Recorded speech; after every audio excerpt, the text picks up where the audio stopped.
আউযুবিল্লাহি মিনাশ শাইতানির রাজিম বিসমিল্লাহির রহমানির রহিম। আমি আজকে অষ্টম শ্রেণীর অনুশীলনী 7-এর 1 থেকে 5 পর্যন্ত নৈর্ব্যক্তিকের সঠিক সমাধান নিয়ে আসছি। শিক্ষার্থী বন্ধুরা, নতুন সেশনে এই উপাদানগুলো খুব কাজে লাগবে। সেট প্রকাশের পদ্ধতি কয়টি? তাহলে সেট প্রকাশের পদ্ধতি দুইটি, একটা তালিকা পদ্ধতি আর একটা সেট গঠন পদ্ধতি। তবে সেট প্রকাশের পদ্ধতি দুইটি, একটা তালিকা পদ্ধতি আর একটা হচ্ছে সেট গঠন পদ্ধতি। তালিকা পদ্ধতিতে উপাদানগুলোকে সুনির্দিষ্টভাবে প্রকাশ করা হয়, আর সেট গঠন পদ্ধতিতে কিছু শর্ত দেওয়া থাকে। 2, নিচের কোনটি যে কোনো সেটের উপসেট? তাহলে যে কোনো সেটের উপসেট হচ্ছে ফাঁকা সেট। আমরা জানি ফাঁকা সেটে সেকেন্ড ব্র্যাকেট ব্যবহার করা হয় না, অথবা শুধু সেকেন্ড ব্র্যাকেট দিলেও ফাঁকা সেট বোঝায়। এই ফাঁকা সেটটা হতে পারে শুধু সেকেন্ড ব্র্যাকেট, এমনটা হতে পারে এই এরকম ফাঁকা সেট হতে পারে শুধু সেকেন্ড ব্র্যাকেট, অথবা একটু বৃত্তের মতো দিয়ে আমার মাঝখান দিয়ে এরকম করে কাটি দিলেই এটা ফাঁকা সেটে নির্দেশ করবে। তাহলে নিচের কোনটি যে কোনো সেটের উপসেট ফাঁকা সেট? শুধু সেকেন্ড ব্র্যাকেট অথবা ফাঁকা সেট ব্যবহার করবো একসাথে। ফাঁকা সেট ও সেকেন্ড ব্র্যাকেট ব্যবহার করা যাবে না। এখানে শূন্য এবং সেকেন্ড ব্র্যাকেট দেওয়া আছে। সেটের উপাদান সংখ্যা কয়টি? 1টি। আচ্ছা, শুধু ফাঁকা সেটের উপাদান কিন্তু নাই, শুধু ফাঁকা সেটের কোনো উপাদান থাকে না, কিন্তু এখানে শূন্য দেওয়া আছে, এই জন্য উপাদান সংখ্যা আমরা একটা ধরব। তাহলে শূন্য সেটের উপাদান সংখ্যা কয়টি? সেকেন্ড ব্র্যাকেট শূন্য দিয়ে এখানে 1টি। এবার শর্ত দেওয়া আছে, অর্থাৎ এটাকে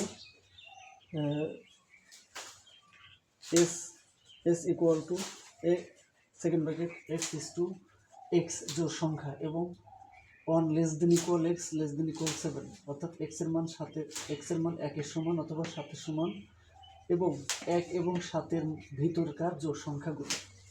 তাহলে 1 এবং 7-এর মধ্যে যে জোড় সংখ্যাগুলো আছে সেগুলো নিতে হবে। তাহলে তালিকা পদ্ধতিতে যদি আমরা প্রকাশ করি, তাহলে এটা দেওয়া আছে সেট গঠন পদ্ধতিতে। এটাকে আমরা তালিকা পদ্ধতিতে প্রকাশ করলে কি হবে? 1 এবং 7-এর মধ্যকার জোড় সংখ্যা কত? 2, 4, 6। 2, 4, 6।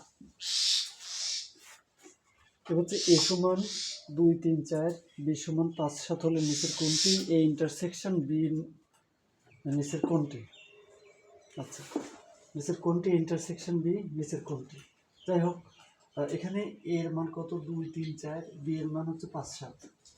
তাহলে এটা দ্বারা কি বোঝায়? এটা দ্বারা শুধু কমনটা, এই ইন্টারসেকশন মানে কমনটা, উভয় সেটের ভিতর যেটা থাকবে যেটা শুধু কমন থাকবে সেটা নিতে হবে।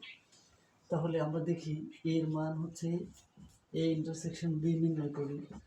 এর মান কত? এর মান হচ্ছে 2, 3, 4। ইন্টারসেকশন বি এর মান কত? 5, 7। দেখো বন্ধুরা, 2, 3, 4 এবং 5, 7-এর ভিতর কোন উপাদান কি কমন আছে? কোন উপাদানই কমন নেই। তাহলে এই দুটি উপাদানের ভিতরে যেহেতু কোনোটাই কমন নেই, তাহলে ফাঁকা সেট হবে। সেট হবে ফাঁকা সেট। তাহলে সঠিক উত্তর কম। তাহলে সেট প্রকাশের পদ্ধতি কয়টি? দুইটি, একটা হচ্ছে তালিকা পদ্ধতি আর একটা হচ্ছে সেট গঠন পদ্ধতি। নিচের কোনটি যে কোনো সেটের হচ্ছে ফাঁকা সেট? শুধু সেকেন্ড ব্র্যাকেট অথবা শুধু ফাঁকা ব্যবহার হবে। একই সাথে ফাঁকা সেট ও সেকেন্ড ব্র্যাকেট ব্যবহার হবে না। শূন্য সেকেন্ড ব্র্যাকেট সেটের উপাদান সংখ্যা কয়টি? 1টি। এর সমান x জোড় সংখ্যা এবং 1 less than equal x less than equal 7 সেটটির তালিকা পদ্ধতিতে নিচের কোনটি সঠিক? x এর মান 1 এবং 7-এর ভিতরে এবং জোড় সংখ্যা। শর্ত হচ্ছে x এর মান হতে হবে জোড় সংখ্যা এবং 1 এবং 7-এর মধ্যে হতে হবে। তাহলে 2, 4, 6। a সমান 2, 3, 4 আর b সমান 5, 7 হলে নিচের কোনটি a ইন্টারসেকশন b? তাহলে ইন্টারসেকশন থাকলে শুধু কমনটা, তাহলে 2, 3, 4 আর 5, 7-এর ভিতরে কমন কোনোটাই নাই, সুতরাং ফাঁকা সেট।